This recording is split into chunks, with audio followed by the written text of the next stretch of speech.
মাছগুলো ভেজে নেব।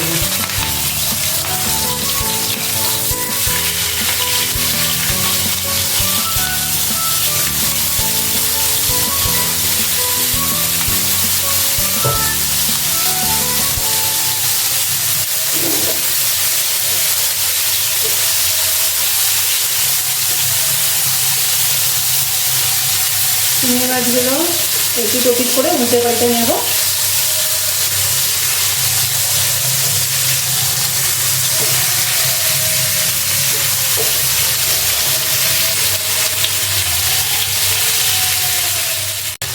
মাছগুলো ভাজা হয়ে গেছে, এবার আমি এই করে মাছগুলো তুলে নেব।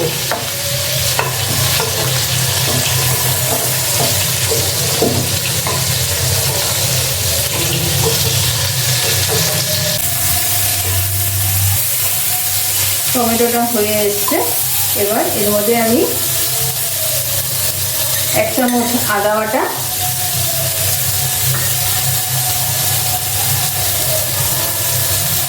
2 চামচ জিরের গুঁড়ো,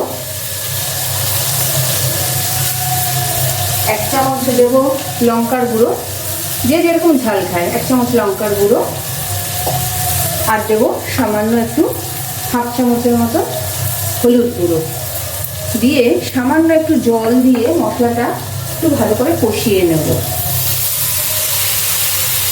এর মধ্যে নারকেলের দুধটা আমি এর মধ্যে দিয়ে দেবো। নারকেলের দুধটা এর মধ্যে আমি দিয়ে দেবো, দিয়ে একটু ফুটতে দেবো।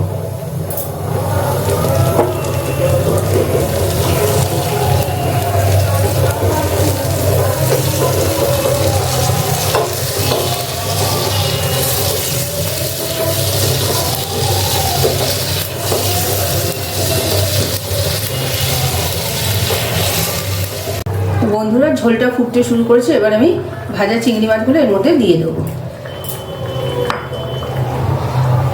দিয়ে হালকাভাবে নেড়ে চেড়ে এর মধ্যে সামান্য আর একটুখানি নুন দেব,